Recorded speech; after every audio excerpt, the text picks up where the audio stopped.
टप्पू, मेरी बात ध्यान से सुनो। ये पेड़ तुम्हारा अकेले का नहीं है, ये जंगल सबका है और ये पेड़ भी।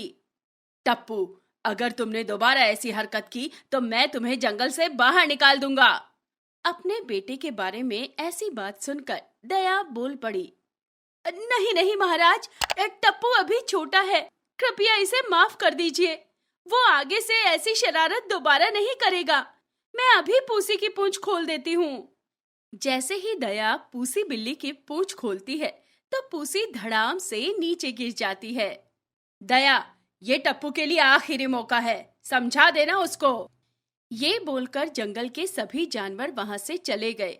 तभी दया ने कहा, अरे टप्पू, तुम ये शरारत करना बंद कर दो। तुम्हारी इन बेवकूफियों की वजह से एक दिन हम पक्का मुसीबत में फंस जाएंगे। पर फिर भी टप्पू के कान पर जूं नहीं रेंगी। कुछ दिन बीत गए तो दया को किसी काम से बाहर जाना था।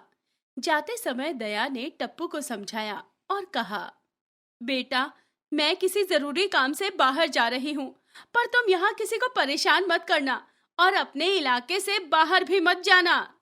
ठीक है माँ, मैं किसी को परेशान नहीं करूँगा, आप चिंता मत करो। पर टप्पू के ऊपर दया को बिल्कुल भी विश्वास नहीं था।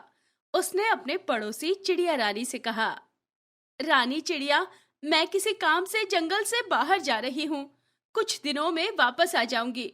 तुम मेरे टप्पू की देखभाल कर लेना। ठीक है, मगर तुम जल्दी से वापस आ जाना। तुम्हारे टप्पू को ज्यादा दिन तक संभालना मेरे बस की बात नहीं है। इतनी बातें करके दया चली गई और टप्पू अकेला रहने लगा। एक दिन टप्पू पेड़ पर बैठा था। माँ से मिलने का बहुत मन है, क्यों ना मैं ही जाकर मिल आऊं? बहुत दिन हो गए माँ को देखे। ये सोचते हुए टप्पू पेड़ से नीचे उतरने लगा। तो पेड़ से उतरते हुए रानी चिड़िया उसे देख लेती है।